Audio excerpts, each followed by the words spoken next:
শুভ সকাল বন্ধুরা, আশা করি তোমরা যে যেখানে আছো সবাই ভালো আছো, সুস্থ আছো। আমিও ভালো আছি। আজ একটা নতুন দিন, মানে একটা নতুন ভ্লগ। এখন বাজে সকাল 6:30। তো চলো এখন থেকে তোমাদেরকে সঙ্গে নিয়ে আজকের ভ্লগটা শুরু করে ফেলছি। প্রথমেই ঘুম থেকে উঠে দাঁত মেজে চা খেয়ে স্নান সেরে চলে আসলাম। স্নান করে এসে মাথা আছড়িয়ে সিঁদুর দিয়ে চলে গেলাম পুজো করতে। আজকে বৃহস্পতিবার। নিত্যদিনের পুজোটা যেহেতু বাবাই দেয়, কিন্তু প্রত্যেক বৃহস্পতিবার আমিই দিই। সময়ের অভাবে নিত্যদিনের পুজোটা আর কি দিয়ে হয়ে ওঠা হয় না। এই মেয়েদেরকে নিয়ে দৌড়াতে দৌড়াতেই অবস্থা খারাপ হয়ে যায়। তো সেই কারণেই আগে দিতাম, বছরখানেক হলো বাবাই দিয়ে দিচ্ছে। বলার পরে বাবা যেহেতু বাড়িতেই থাকে সেই কারণে। তো দেখো, সুন্দর করে পুজো টুজো করে নিয়ে তারপরে চলে গেলাম রান্নাঘরে। প্রথমে টিফিনটা বসিয়ে দিলাম। আজকের হয়েছিল ঘুগনি আর পাউরুটি। রুটি, লুচি কিংবা পরোটা করার মতন সময় আজকের ছিল না। একে বৃহস্পতিবার, তার মধ্যে মেয়েদের স্কুল, ওদের টিফিন, তার উপর রান্নাবান্না, তার উপর সমস্ত কাজ গুছিয়ে নিয়ে 10টা 10-এর মধ্যে বেরিয়ে পড়তে হবে দুজনকে নিয়ে। তো সেই কারণেই আর কি আজ আর টিফিনের লুচি, রুটি, পরোটা কিছুই বানাইনি, ঘুগনি করেছি। আর পাউরুটি নিয়ে এসেছিলো, পাউরুটি মেয়েদেরকে আজকে টিফিনে দিয়ে দিয়েছি, ঘুগনি আর পাউরুটি। আর যেরকম ভাত খেয়ে যায়, ভাত খেয়ে গেছে দুজনে। ঘুগনিটা সেরে নিয়ে আমি বসিয়ে দিয়েছিলাম ব্রাহ্মী শাক ভাজা। পরশুদিন এনেছিল শাকটা।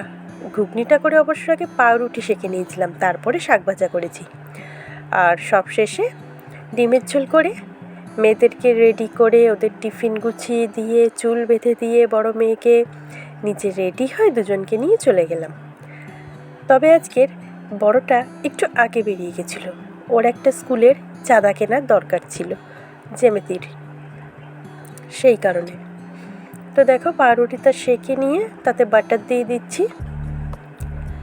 সকালের টিফিনে সবাই তাই খেয়ে নিয়েছে ওরা, আর মেয়েরা স্কুলে নিয়ে চলে গেছিলো। তো চলো, পাউরুটি শাঁকা আমার রেডি।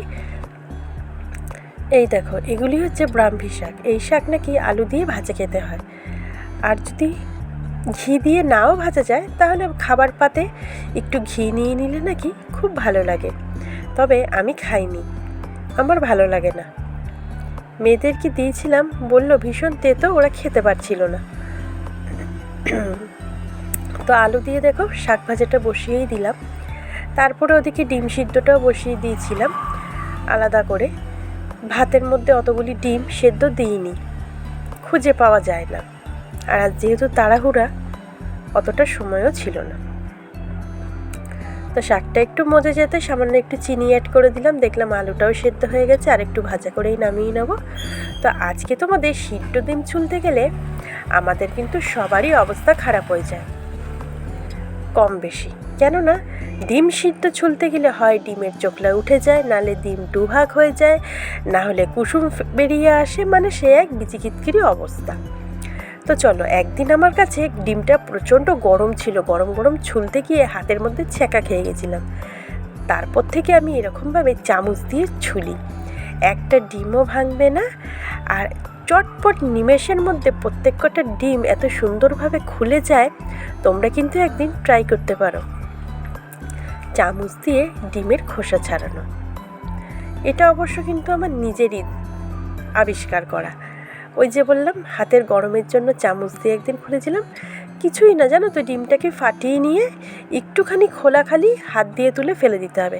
তারপরে ওই ছাড়ানো অংশটার মধ্যে চামচটা ঢুকিয়ে সুন্দরভাবে গোল করে বেরিয়ে আনলে ডিমের খোসাটা পুরো আস্ত গোটা হয়ে খুলে চলে যায়, আর ডিমটা তোমার হাতে চলে আসবে।